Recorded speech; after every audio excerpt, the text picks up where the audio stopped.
Susan Fowler, Why Motivating People Doesn't Work and What Does, The New Science of Leading, Energizing, and Engaging.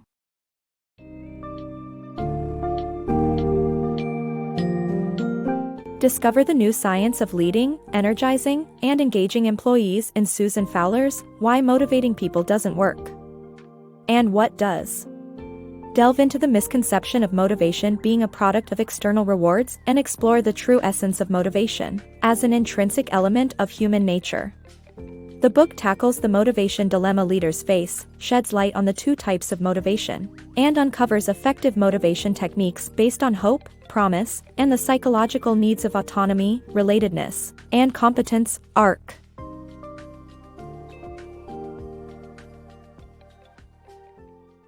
The motivation dilemma. Managers often make the mistake of trying to motivate employees who are already inherently motivated. The question is, what specifically motivates each employee and the entire workforce? Managers should look for two types of motivation, one driven by ego and rewards, and the other by values and purpose.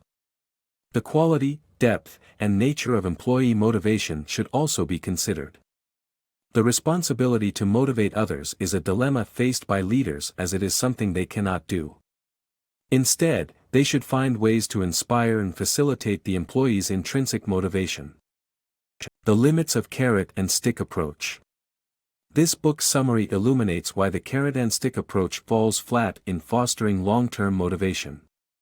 In order to unlock their employees' fullest potential, leaders must acknowledge the power of hope and promise in driving meaningful, self-motivated work. The excerpt offers a contrast of two types of salespeople, one who works solely for the reward, and another who works to provide real value to clients. In the long run, it is the latter type of motivation that yields lasting results.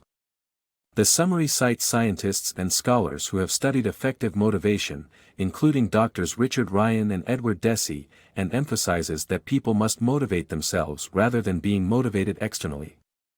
The summary contends that to create environments where employees feel intrinsically motivated, companies must be willing to make fundamental changes to their culture and management systems. Revamping motivational strategies. The downsides of conventional motivational tactics and ways to align employees' values with work goals. Motivation strategies are crucial to a thriving work environment, but their success depends on the techniques employed.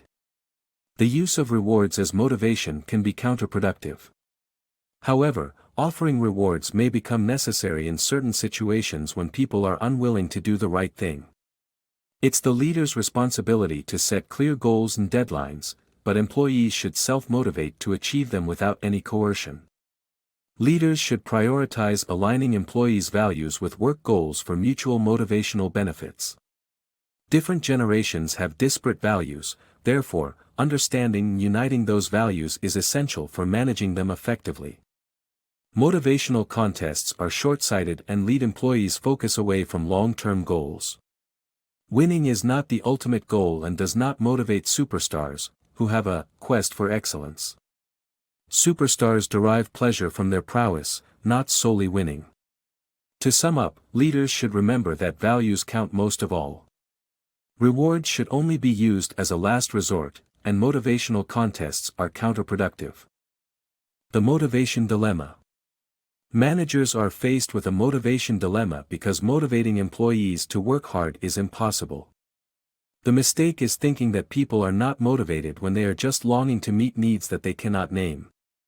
Understanding the employee appraisal process is the key to understanding motivation.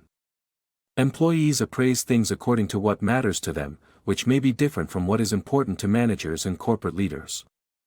The factors that motivate employees may not align with what managers want. To align their goals and the company's goals, managers need to understand that employees are learners who want to do well, make solid contributions, and achieve autonomy, relatedness, and competence, ARC, essential psychological needs. Instead of offering contests and prizes, the secret to motivation is to offer autonomy, relate to employees as human beings, and encourage their competence. Managers should worry about what they can do for their employees, not what they can do for the company. When managers offer autonomy, relate to employees as people, and encourage their competence, employees become more motivated to perform better. 6 Motivational Outlooks. The book delves into 6 motivational outlooks and how they determine one's behavior and well-being. The outlooks do not form a continuum, and a person may have different outlooks at different times. The book uses a routine meeting scenario to illustrate each outlook.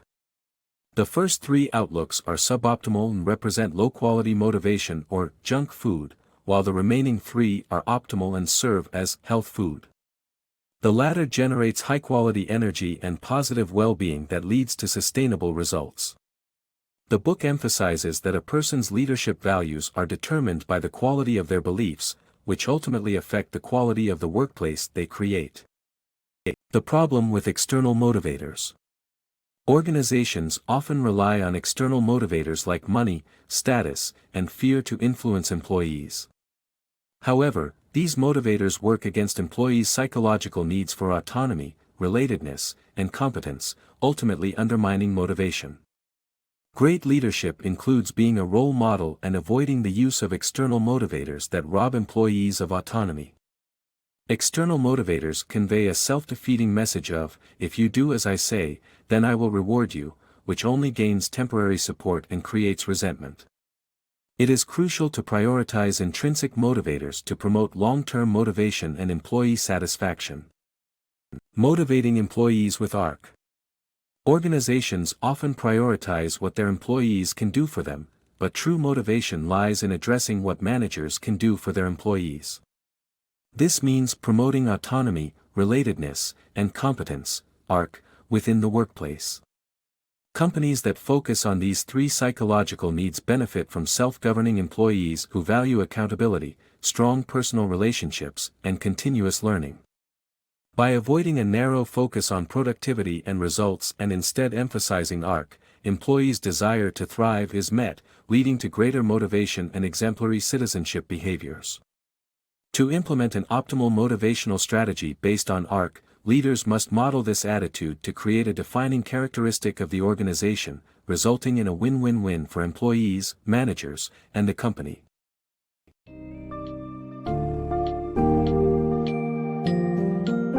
In conclusion, Fowler's A Why Motivating People Doesn't Work. And What Does provides a deeper understanding of human motivation and the limitations of extrinsic rewards. Recognizing the natural motivation in all employees, the book emphasizes the importance of focusing on their psychological needs of autonomy, relatedness, and competence, ARC. By fostering this approach, organizations can align the motivational goals of employees with the company's vision, leading to a more engaged, energized, and successful workforce. Adopting effective leadership strategies that prioritize employee needs will create a more resilient and harmonious working environment, urging us to rethink and redefine motivation in the modern workplace.